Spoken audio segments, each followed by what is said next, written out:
तो welcome dear students, आज की इस वीडियो में हम लोग गुणनखंड विधि द्वारा संख्याओं का एचसीएफ और एलसीएम निकालना सीखेंगे। यहाँ पे आपको तीन संख्या है और इन तीनों संख्याओं का आपको एचसीएफ और एलसीएम निकालना है। यदि कहीं आपको केवल दो संख्या मिले तो भी इसी प्रोसेस को आप फॉलो कीजिएगा। देखिए यहाँ पे हम टोटल 4 क्वेश्चन लिए हैं। यहाँ पर एक क्वेश्चन से भी आपको समझाया जा सकता था, लेकिन यदि हम 1 नंबर का क्वेश्चन को बना के दें तो इसके आधार पर 2 नंबर तो आप बना सकते हैं, लेकिन आपका 3 नंबर और 4 नंबर का क्वेश्चन को बनाने में आपको थोड़ा सा दिक्कत हो सकता है। इसलिए मैं हर टाइप का प्रश्न को लेकर के आया हूँ ताकि इस तरह का मैथ कहीं भी मिले आपको तो आप आसानी से बना सके। तो चलिए गुणनखंड विधि द्वारा एचसीएफ और एलसीएम निकालना शुरू करते हैं। तो सबसे पहले 1 नंबर को लेते हैं हम लोग। तो यहाँ सिंपल सा लिखेंगे 1 नंबर और हो जाएगा सॉल्यूशन, या हिंदी में हल लिख सकते हैं आप। मेरे पास क्या क्या संख्या है 1 नंबर में? 6, 72 और कितना है 120। क्योंकि इन तीनों संख्याओं का एचसीएफ और एलसीएम अभाज्य गुणनखंड विधि से निकालना है, तो सबसे पहले हम तीनों संख्या का अभाज्य गुणनखंड निकालेंगे। तो चलिए सबसे पहले 6 का निकालते हैं। चलिए 6 को हम भाग लगाएंगे, 2 से भाग लगाएंगे। देखिए 6 3 से भी कटता है, 2 से भी कटता है, तो छोटी संख्या क्या है 2 है, तो पहले 2 से कटाएंगे हम। चलिए यहाँ बचा 1। उसी तरह 72 2 से भाग लग जाएगा, फिर ये 2 से भाग लगेगा, 18 दूने 36, फिर 2 से भाग लगेगा, 9 दूने 18, फिर यहाँ पे 3 से भाग लगाएंगे, फिर 3 से 1। अब उसी प्रकार यहाँ 120 है, तो 120 को भी हम लोग भाग लगाएंगे, 2 से 60 दूने 120, फिर 2 से 30, फिर 2 से 15। अब यहाँ 3 से भाग लगेगा, 5 या 15, अब 5 से लगेगा, बचेगा 1। अब इन अभाज्य गुणनखंड को लिख लेंगे। देखिए 6 का अभाज्य गुणनखंड क्या क्या निकला है?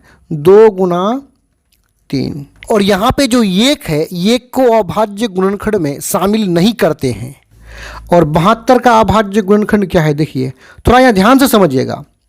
2 कितना बार आया है? 1 2 3, तो 2 का पावर हो जाएगा 3। याद रखिएगा यहाँ पे 2 3 बार आया है तो पावर 3, यानी जितना बार आएगा उतना पावर होता है।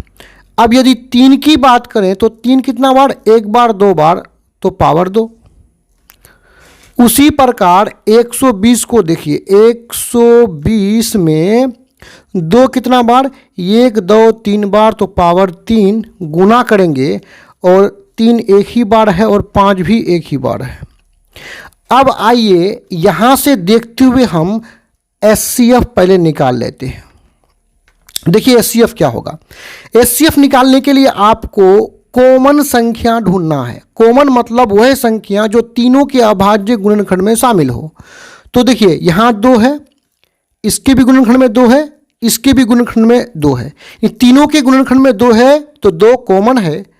और एचसीएफ में हम इन कॉमन 2 में उसको लेंगे जिसका घात सबसे कम हो। यहाँ 2 का घात कुछ भी नहीं है तो 1 है, तो यहाँ घात 3, यहाँ घात 3, यहाँ घात कितना है? 1, यानी इसका घात कम है, तो हम ले लेंगे 2 पर पावर 1 को, और पावर 1 लिखा नहीं जाता है। फिर गुना, देखिए 3 भी कॉमन है, यहाँ यहाँ यहाँ है, तीनों में 3 है तो 3 कॉमन है। और सबसे छोटा घात किसका? इसका घात 2 है, इसका घात कुछ भी नहीं है तो 1, इसका कुछ भी नहीं है तो 1, मतलब छोटा घात ये और ये है, छोटा पावर वाला ये दोनों है, तो हम किसको लेंगे? इसको या इसको? 3 को लिख लेंगे, ठीक है। और ये 5 जो है कॉमन नहीं है। कॉमन का मतलब 120 के तो अभाज्य गुणनखंड में है, 72 और 6 के अभाज्य गुणनखंड में नहीं है, तो ये कॉमन नहीं है। और एचसीएफ में जो कॉमन नहीं रहेगा उसको नहीं लेंगे। अब यहाँ गुना कर देंगे, 3 दूना 6। उसी तरह आप एलसीएम में क्या करेंगे? जो उभनिष्ठ होता है, कॉमन होता है, ये 2 जो कॉमन है इसके बड़े घात को लेंगे। तो बड़ा घात कौन कौन है? ये दोनों है, पावर 3, ये दोनों बड़ा घात है, तो दोनों में से किसी एक को ले लेते हैं। 3 देखिए यहाँ 3 जो है, 3 में सबसे बड़ा घात किसका है? इसका है, तो 3 पर पावर 2। और एलसीएम में क्या करेंगे? जो कॉमन नहीं मिलेगा उसको भी ले लेते हैं हम। जो कॉमन मिलेगा उसके बड़ा घात को, और जो कॉमन नहीं मिलेगा उसको भी लिख लेंगे। आइए इसको सोल्व कर लेते हैं।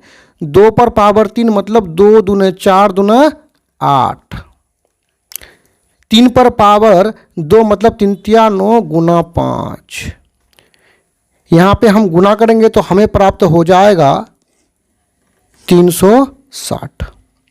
ये हो जाएगा आंसर। अब आइए इसी प्रश्न का जो दूसरा वाला है इसको सॉल्व करते हैं। तो यहाँ पे 3 संख्या, आइए इन तीनों का अभाज्य गुणनखंड कर लेते हैं। तो सबसे पहले 2 से 6, फिर 2 से 3, 3 से 1, उसी प्रकार 15 का कर लेंगे, 3 से 5, 5 से हो जाएगा 1, और 21 का भी कर लेंगे, 3 से तो 7, 7 से 1। इनके अभाज्य गुणनखंड को यहाँ पे लिख लेंगे। जैसे देखिए 12 का गुणनखंड क्या है, 2 गुना 2, मतलब 2 के बार आया है, 2 बार आया तो पावर 2 लगा देंगे, और गुना में कितना है 3 है।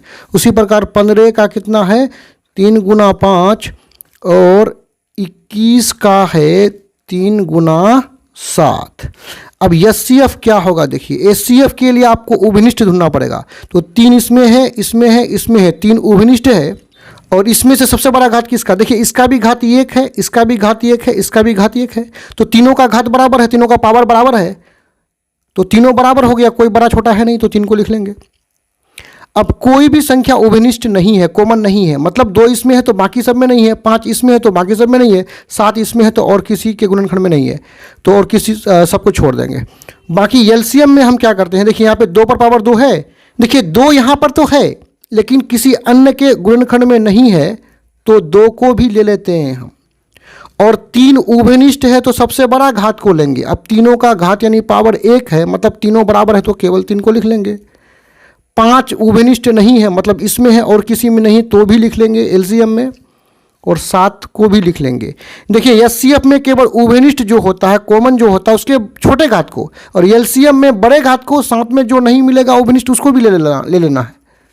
चलिए 2 पर पावर 2 मतलब 2 दूना 4 गुना 3 गुना 5 गुना 7, और इन सभी को गुना करेंगे, इन सभी को गुना करेंगे तो हो जाएगा 420। यही हो जाएगा आंसर। नेक्स्ट तीसरा क्वेश्चन को ले लेते हैं। देखिए तीसरा नंबर में देखिए यहाँ 17, 23 और कितना है 29 है। यहाँ 17 भी अभाज्य संख्या, इसका गुणनखंड नहीं होगा। 23, 29 ये दोनों भी अभाज्य संख्या है, इसका गुणनखंड नहीं होता है। तो इस परिस्थिति में एचसीएफ हो जाएगा 1। जब अभाज्य गुणनखंड नहीं निकले तो उस परिस्थिति में एचसीएफ 1, और एलसीएम में हम क्या करेंगे, इन तीनों को आपस में गुना कर देंगे। कब करेंगे, जब संख्या का उभयनिष्ठ गुणनखंड नहीं निकले, और यहाँ पे गुना करने पर हमें प्राप्त हो जाएगा 11,339। यही हो जाएगा आंसर। और अंत वाला नंबर 4 नंबर को देखते हैं। देखिए 4 नंबर में क्या है 8, 9 और 25, तो 8 का गुणनखंड हो जाएगा 2 से 4, 2 से 2, 2 से भाग लगाएंगे तो 1 बचेगा। फिर 9 का हो जाएगा 3 से 3 तिया 9, 3 से 1, 25 का हो जाएगा 5 से 5 से 25, 5 से चलाएंगे 1 बचेगा।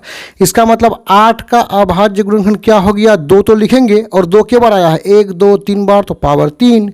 उसी प्रकार 9 का गुणनखंड 3 में कितना बार 3 आया है, 2 बार, तो 3 पर पावर 2। उसी तरह 25 का गुणनखंड हो जाएगा 5 कितना बार, 2 बार आया है तो पावर 2 लगा देंगे। अब यहाँ देखिए एचसीएफ क्या होगा, एचसीएफ वह संख्या होता है जो उभयनिष्ठ हो, मतलब तीनों के गुणनखंड में शामिल हो। कोई भी ऐसा संख्या नहीं है जो तीनों के गुणनखंड में शामिल हो। तो इस परिस्थिति में एचसीएफ 1 और एलसीएम क्या हो जाएगा, देखिए जो उभयनिष्ठ होगा उसके बड़ा घात को लेंगे। तो एक भी संख्या उभयनिष्ठ अर्थात कॉमन नहीं है। तो इस परिस्थिति में क्या, तीनों संख्या को गुना कर देंगे, 2 पर पावर 3 गुना 3 पर पावर 2 गुना 5 पर पावर 2। 3 पर पावर 3, 2 पर पावर 3 मतलब 2 दूना 4 4 8, 3 पर पावर 2 मतलब 3 तिया 9, 5 पर पावर 2 मतलब 5 5 6 25, और इन तीनों को यहाँ पे गुना करेंगे तो हमें प्राप्त होगा 1800।